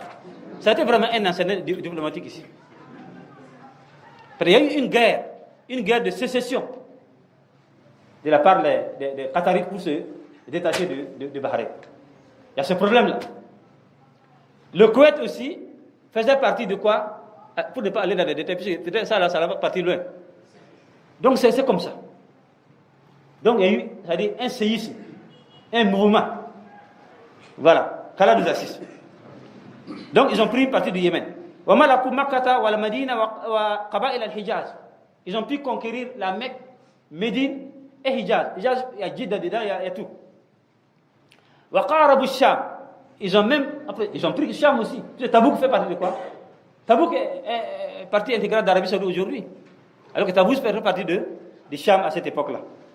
Wa kana da'watuhu wa qad jahara biha sanat 1143 1743 de l'Égypte, 1730 du calendrier grégorien. Ash'ulatul ula lil yaqazatil haditha. Écoutez ça.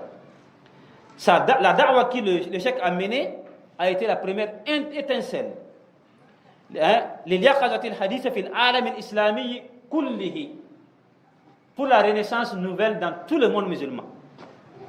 C'est le cheikh Mohamed Abou Wahab là, la renaissance que nous connaissons aujourd'hui dans nos mosquées. Aujourd'hui, tout le monde croise les bras, n'est-ce pas? Et tout le monde cherche à faire le tajwid. C'est pas ce qu'il a amené. Hein. Lui, il n'a pas combattu ces choses-là. Parce que chez lui, il y avait le tajwid, il y avait le croisement des bras, il y avait ces choses-là. Mais la réforme qu'il a faite a entraîné les gens à vouloir aller davantage, alors pour amener davantage de choses, de réformes dans leurs mosquées respectives. Naam. Donc, il a dit, fil alam islami kulli, dans tout le monde musulman. Ta'athara biha rijal al-islah. Tous les réformateurs se sont appuyés sur lui, fil hindi, en Inde, wa Misra, et en Égypte, wa l'Irak, en Irak, wa Sham, et à Sham, en Syrie, et Liban, et autres, Jordanie, wa ghayruha, et les autres contrées. Fazahar al-Alusi al-Kabir fi Bagdad. Il vient de citer maintenant les savants, alors qui ont emboîté les pas du cheikh. Ses élèves, quoi, après lui. Premièrement, à Bagdad, il y a al-Alusi al-Kabir. Naam. Aussi, Jamaluddin al-Afghani d'Afghanistan. Ça, il a une très grande réputation. Mohamed Abdo bi Misra. Ça, c'est un Égyptien. Donc, c'est un élève de Cheikh Mohamed Abou comme ça. Naam. Wa Jamaluddin al-Qasimi bi Sham. C'est un érudit aussi. Wa Khairuddin al-Tunisi bi Tunis. Ça, c'est en Tunisie. Vous voyez. Wa Sadiq Hassan Khan fi Bohoban. Wa Amir Ali fi Calcutta. Ça, c'est en Inde ou en Pakistan. Voilà des noms, alors qu'il a cité, alors celui qui veut, il peut aller pour connaître davantage. ولمعت أسماء كثير وعرف من ولاه وشد أزره في قلب الجزيرة بأهل التوحيد. Donc ceux qui l'ont suivi à cette époque-là ont été appelés les gens du Tawhid. أهل التوحيد. وإخوان من أطاع الله. Les frères de ceux qui obéissent à Allah. Ça c'était leur nom à cette époque-là.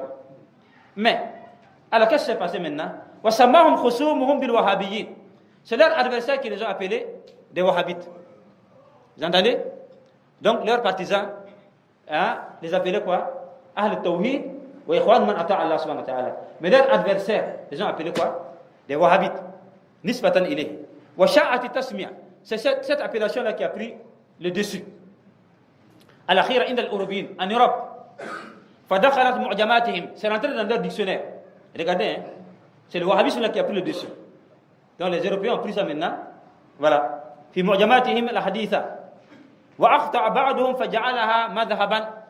D'autres ont fait l'erreur de penser que c'est une secte. Allahu Akbar kabira. Si vous étiez, est-ce que vous connaissez l'arabe? Ceux qui connaissent l'arabe sont nombreux ici. Ils sont nombreux. Pour ne pas penser que j'ai participé à quelque chose. Je lis ça intégralement. نعم.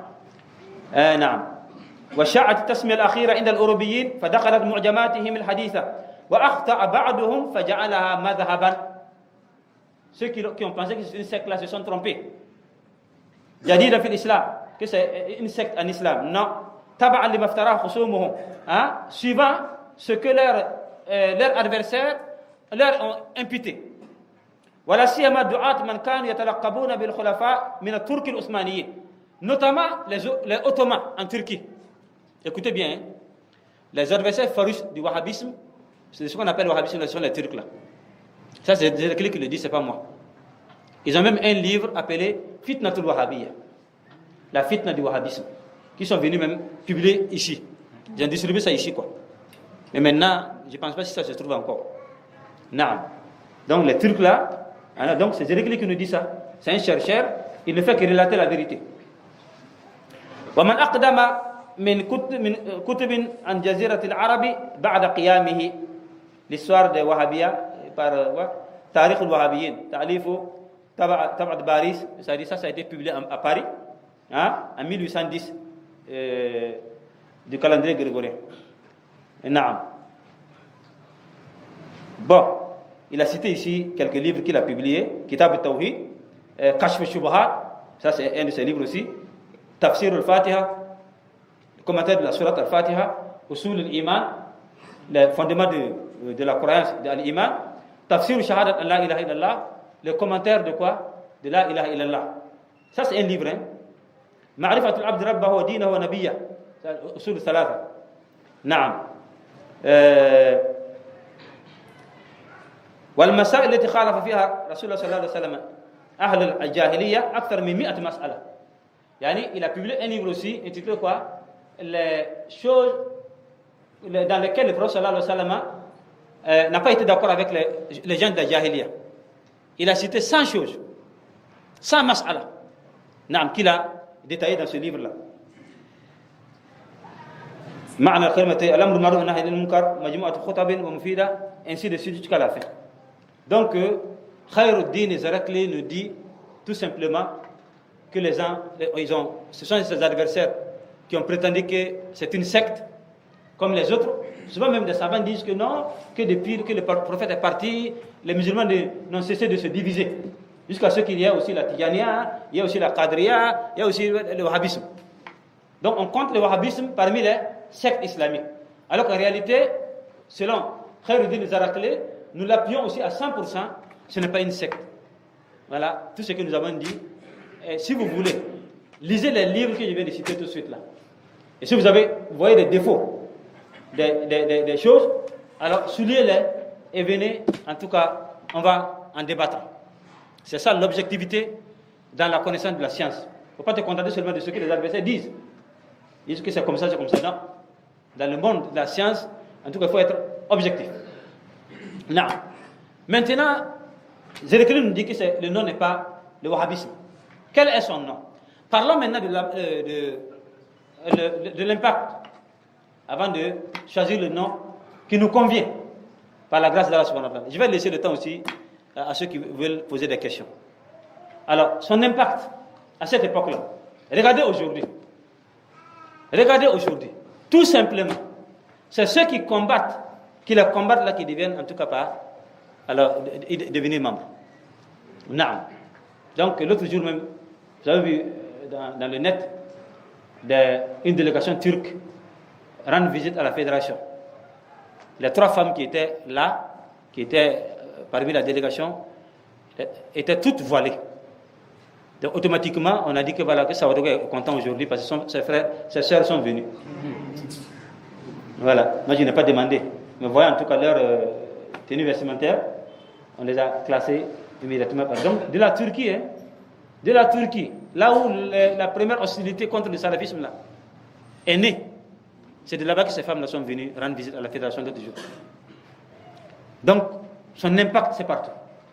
Dans nos mosquées aujourd'hui, il n'y avait pas de tajwid dans nos mosquées. Le papa là est témoin. Il n'y avait pas le bon enseignement comme ça dans la prière. Ça n'existait pas. Le voile intégral, le voile même n'existait pas. On se contentait seulement de la paille et puis ce que nous connaissons. On ne croisait pas les bras dans la prière. Il n'y avait pas la barbe et la prière nocturne. À Tarawih n'était pas comme telle. Et à fortiori, à Tahajjud. À Tahajjud était qualifié à Ouagadougou ici comme la messe. Yung messe. Messe nocturne. Alors, et puis c'était les sunnites là seulement qui quittaient la périphérie de Ouagadougou pour se rencontrer à Zangouété. C'est cette réforme-là. Aujourd'hui, chers frères et sœurs, même les féticheurs ne peuvent pas, c'est-à-dire baissent la tête. Ils se cachent pour faire le fétichisme. Même les marabouts se cachent. Même la Tidiane aujourd'hui est en train de refaire encore le livre intitulé Jawahir al-Ma'ani. Ils ont vu que avec cette avancée de salafisme, si tu viens dire à quelqu'un que me regarder seulement suffit pour que tu accèdes au paradis, les gens ne vont pas t'écouter. Le jour de vendredi, entre le sermon et celui qui assiste seulement à ça, il rentre au paradis. Des paroles comme ça. Salat al-Fatih est mieux 4000 fois que le Coran. Des paroles comme ça, ils sont en train de les enlever un à un. Une à une. Ils sont en train d'enlever ces paroles-là, de les arracher. J'aurais appris même qu'ils sont en train de dire que non, ce sont les choses-là qui ont fait l'erreur et qui ont mis ces erreurs dans le livre, que ce n'est pas le cheikh lui-même. C'est quoi? C'est la pression du salafisme. Non. Maintenant, ceux qui l'ont accepté sont là. Alhamdulillah. Alors, il y en a qui sont réticents. Ils ne vont pas l'accepter, mais ils vont se corriger. Ils ne vont pas être dedans. Être dedans, là, bon, ça c'est difficile. Mais lui-même, il va se corriger. Non. Il y a une frange de la jeunesse aujourd'hui, ici comme ailleurs, qui ne veut pas être comme vous. Mais chez lui-même, il va corriger sa démarche et son comportement. Non. Et c'est pourquoi vous voyez dans toutes les mosquées là maintenant, la première fois qu'à Boaké, on me dit que le premier tarawih, parce que la communauté musulmane ne voulait pas faire tarawih jusqu'à présent. Et tahajjud là. Donc des jeunes sont allés voir les imams là. Si vous ne le faites pas seulement, nous on va vous quitter pour aller maintenant chez les wahhabites. Ils étaient obligés d'instaurer la prière de tahajjud et d'aller négocier des imams chez les sunnites de Côte d'Ivoire. Pour la première, pour commencer. Il faut se corriger. Hein. Sinon les jeunes te quittent. Sinon les jeunes là, ils vont te quitter.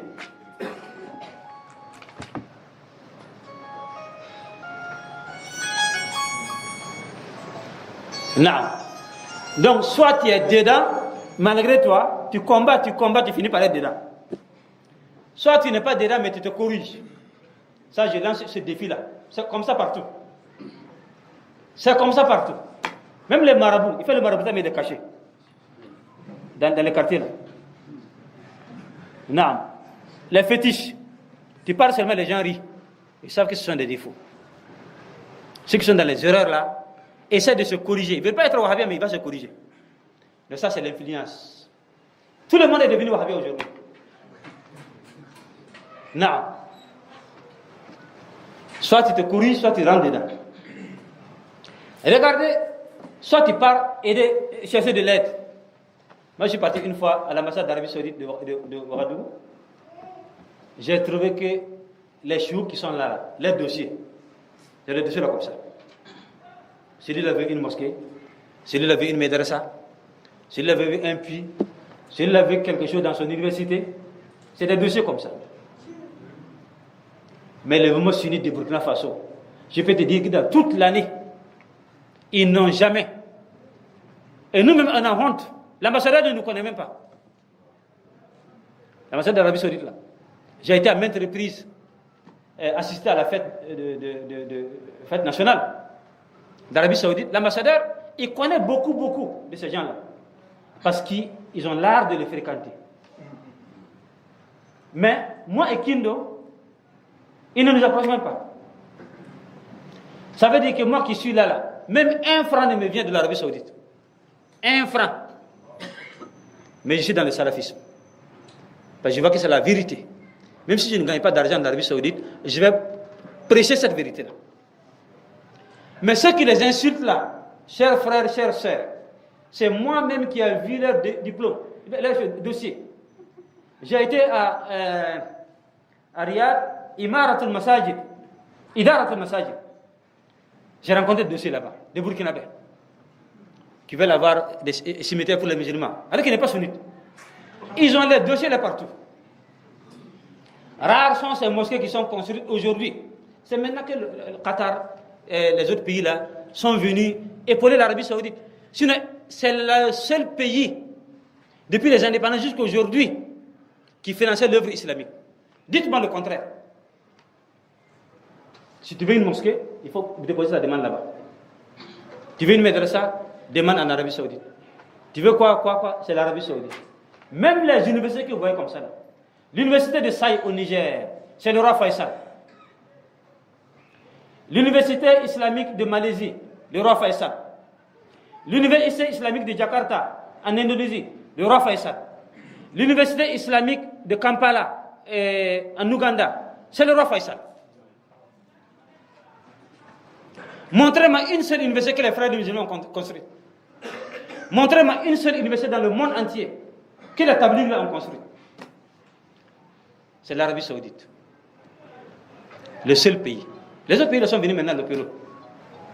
Ils n'aiment pas, ils insultent, mais leurs dessus sont là-bas. Ils vont m'écouter, ils savent que c'est comme ça.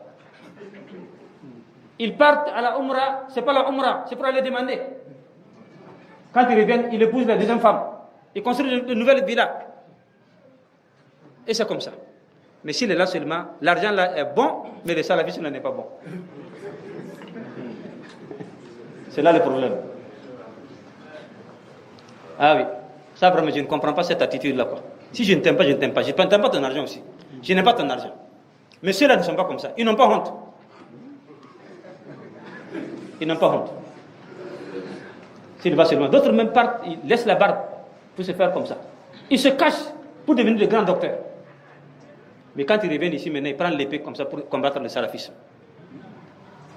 C'est ça la réalité. L'impact économique, c'est le monde entier.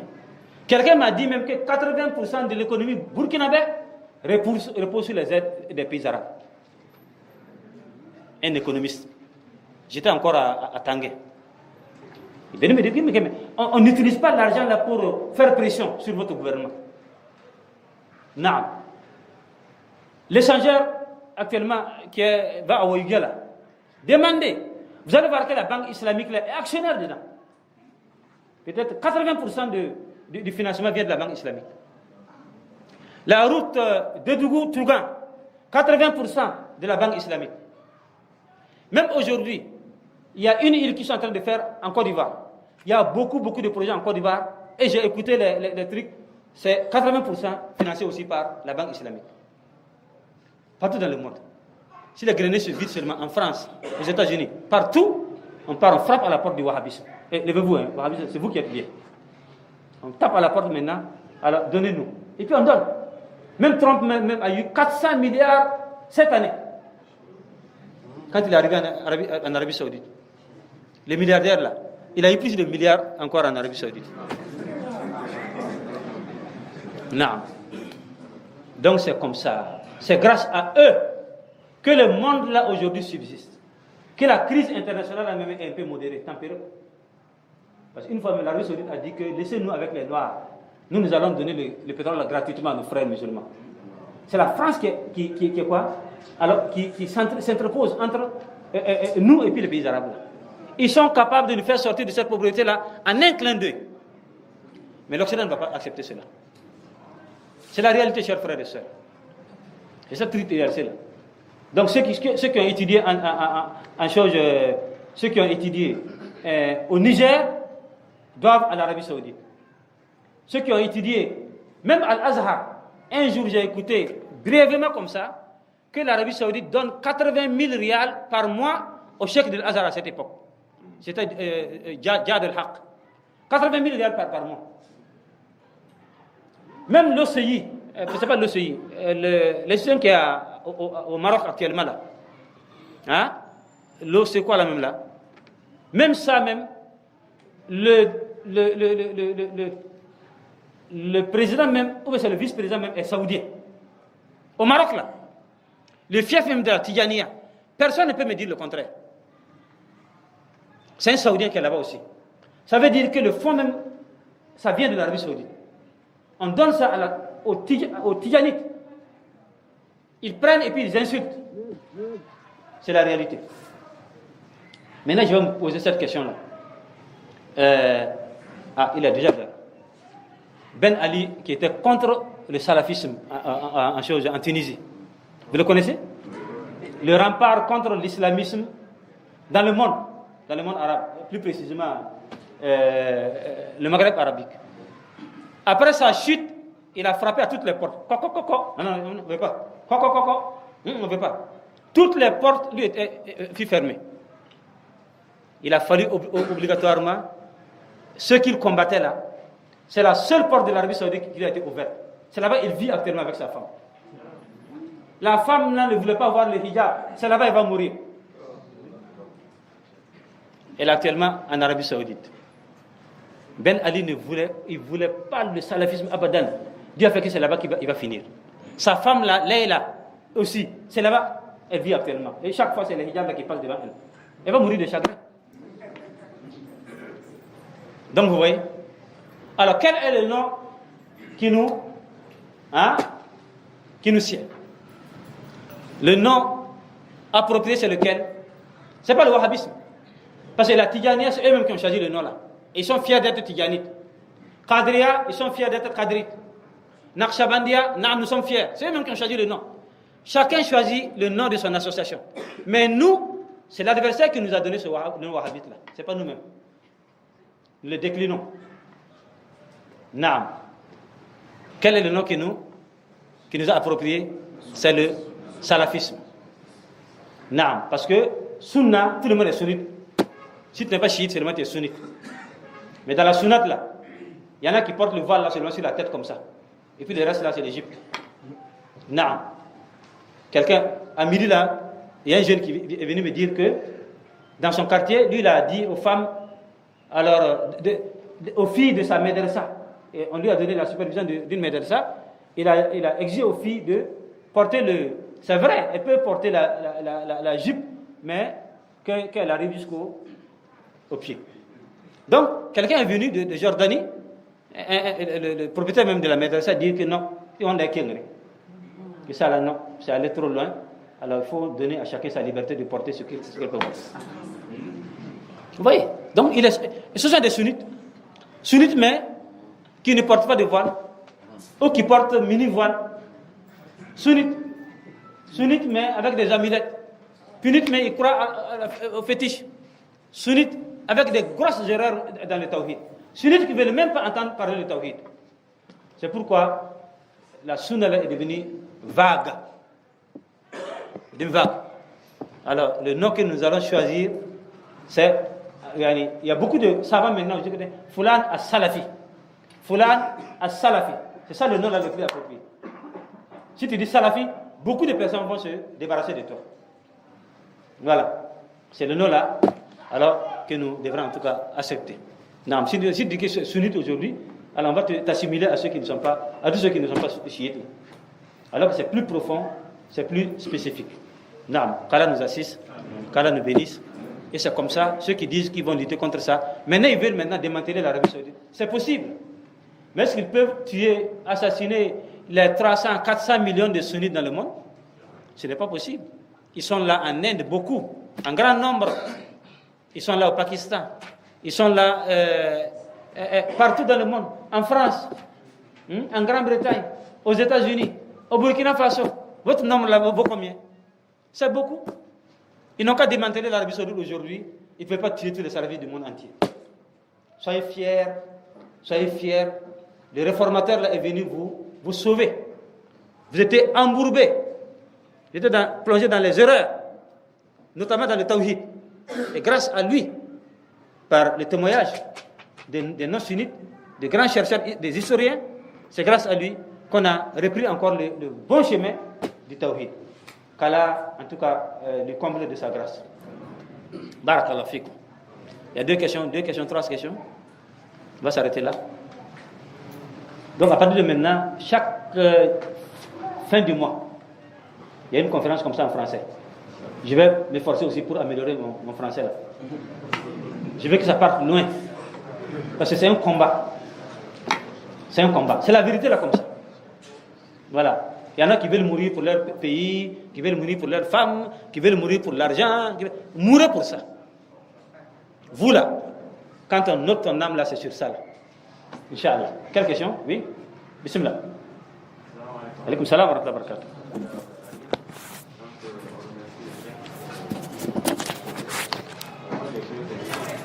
Deux questions, rapidement. La première, comment comprendre la position de l'Arabie Saoudite vis-à-vis des résultats de par exemple le financement lorsque le Golan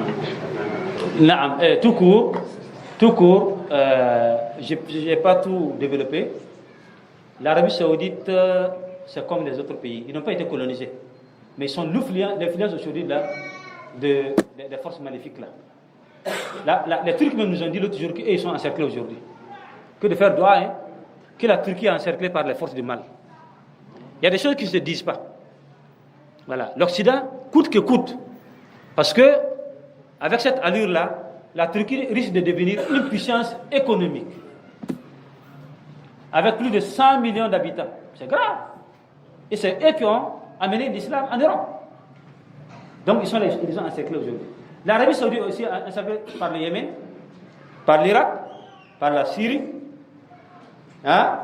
Partout, ce royaume-là maintenant est encerclé. Soit ils laissent, soit on te déchire comme on a fait en Irak. C'est pourquoi ils sont en train de faire ces actes que tu entends là. C'est malgré eux. Et Dieu même a dit dans le Coran, sauf si vous le craignez. Souvent, on pose un acte avec crainte. Naam. Inch'Allah. La deuxième question, alors, le thème salafia, vous avez été même donné par le professeur il y a un hadith qui a sa fille Fatima, Allah, je suis pour toi le meilleur salaf. Non, oui. Je veux savoir si c'est hadith. Non, c'est pas un hadith authentique, mais salaf veut dire les anciens orthodoxes. Voilà, c'est les anciens orthodoxes. Puisque le prophète, quand il a dit alaykum bi sunnati, accrochez-vous à ma sunna. Donc en ce temps-là, les gens n'étaient pas arrivés au niveau où nous sommes aujourd'hui. Donc maintenant, la sunna englobe beaucoup de choses. Même ceux qui adorent les tombes là, qui vénèrent les chououks là, tous ceux-là sont appelés des sunnites aujourd'hui. Donc c'est pourquoi il faut faire un autre choix. Voilà, les choix aujourd'hui, en Arabie Saoudite, les chououks là, alors ils aiment appeler cette tendance maintenant de salafisme. Non. La sorcellerie.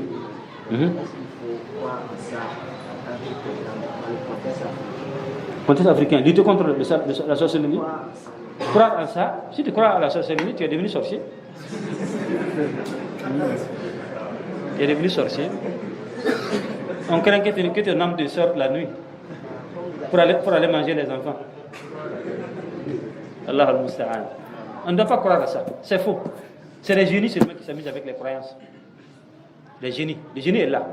Même les extraterrestres là. Il y a un frère même du Cameroun qui a voulu m'envoyer la photo d'un ange que quelqu'un a pu tirer quelque part comme ça. Ce ne sont pas des anges. C'est le génie. C'est le génie. Voilà. C'est pourquoi le tawhid est très très nécessaire. Donc accrochez-vous à ça. Non. Une autre question, une dernière. Une toute dernière. Non, bismillah. Que pensez-vous de l'entraînement du prince Salman que l'Occident semble apprécier? C'est pas semble apprécier, c'est lui qui soutient. Même Macron, quand il est venu ici, la question lui a été posée. Qu'en penses-tu du prince? Il dit que oui, que lui, il est à 100% d'accord avec ces démarches-là. Le journaliste a demandé, est-ce qu'il ne va pas vous flatter que nous allons rester vigilants? Ça veut dire que c'est eux qui le disent de faire ça. Sinon, on va le décapiter. Voilà. Donc, ne dis pas, que penses-tu? C'est comme si on vient au Burkina Faso, on te dit tout de suite là, il faut engager un combat tout de suite avec le salafisme. Le président ne peut pas ne pas faire ça. C'est parce qu'il n'a pas reçu cette pression-là d'abord que tu es là. Voilà. L'Occident aujourd'hui, il dicte. C'est eux qui prennent les décisions, ils donnent seulement.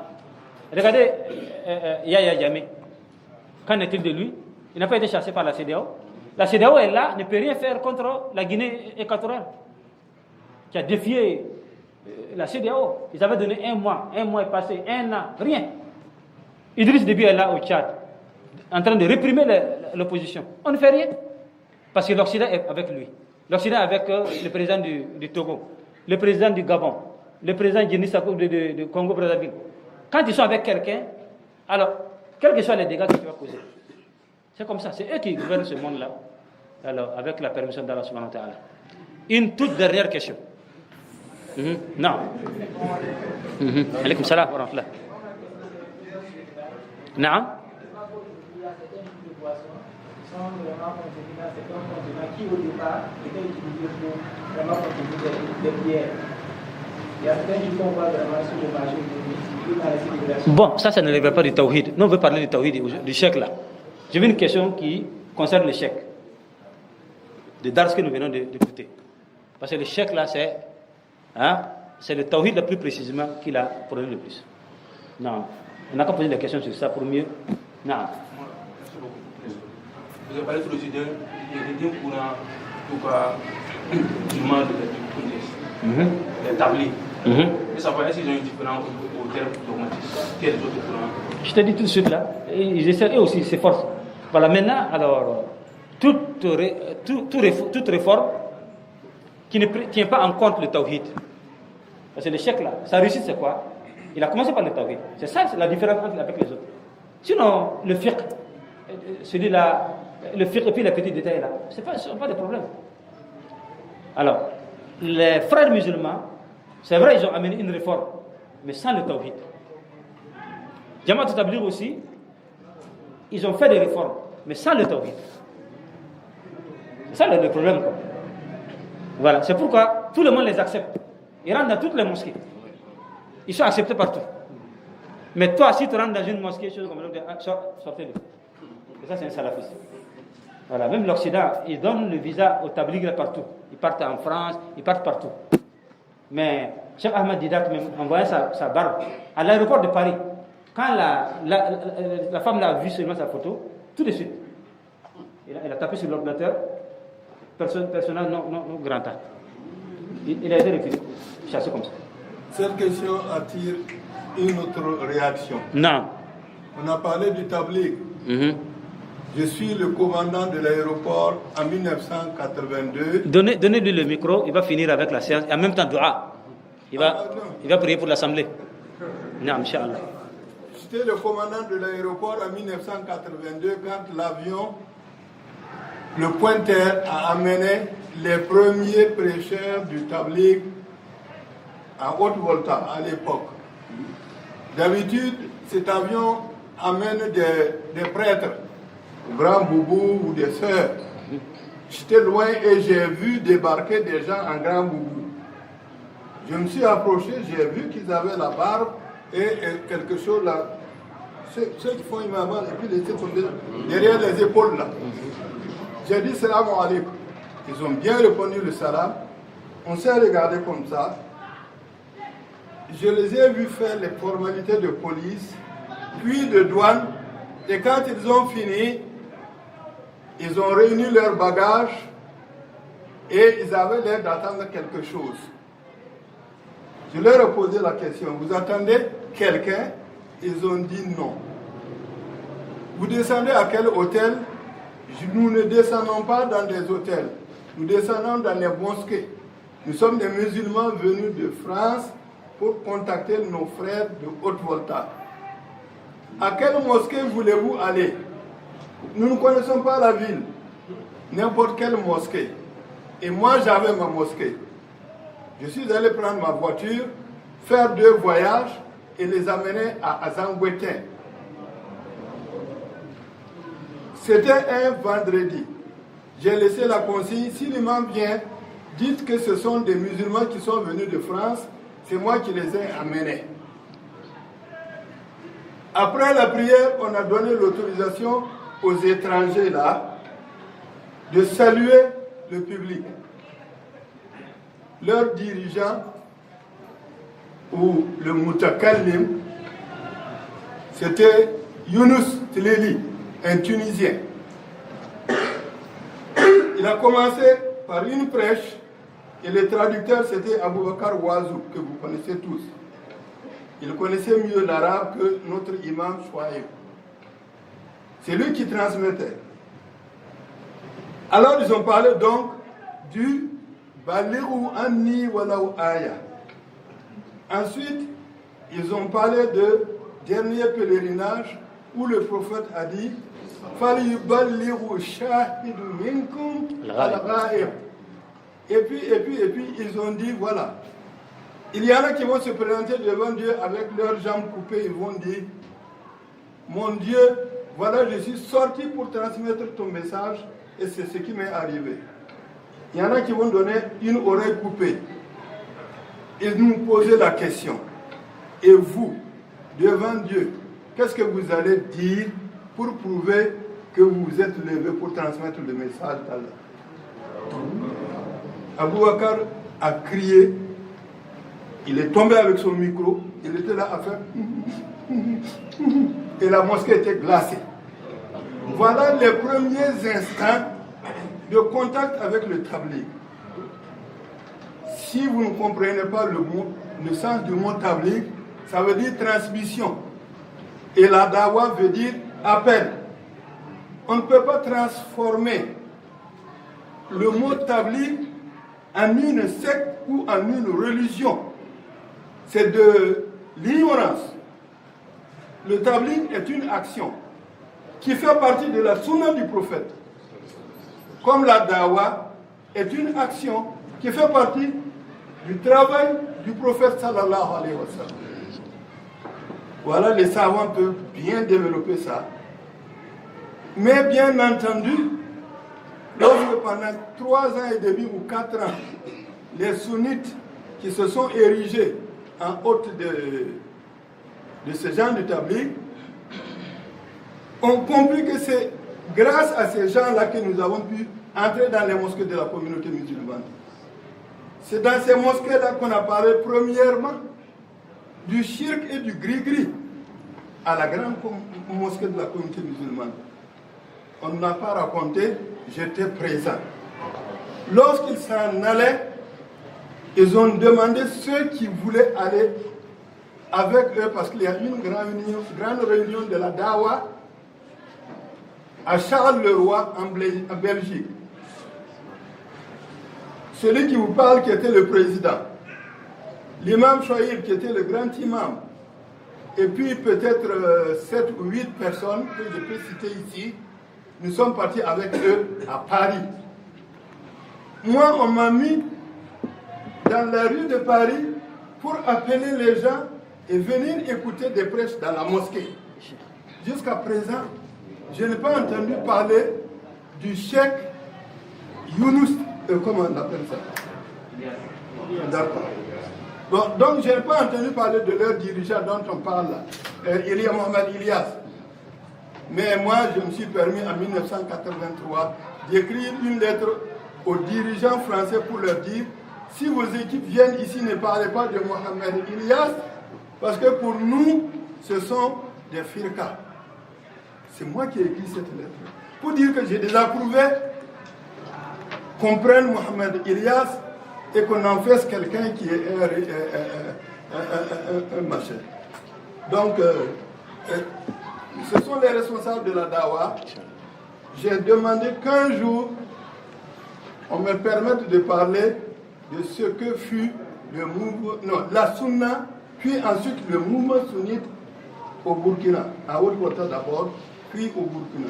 Inch'Allah, il y aura ce jour-là, et vous serez avisés, et on pourra de long en large poser des questions. Assalamu alaikum. Alaykoum salam wa rahmatullahi wa barakatuh. Donc, nous tenons à remercier les frères et les sœurs ici présents. Alors, donc, notre prochain rendez-vous, c'est le dernier dimanche du mois prochain. Vous allez choisir le thème le plus approprié, Inch'Allah ta'ala. Alors qu'Allah nous bénisse. Wassalamu alaikum wa rahmatullahi wa barakatuh.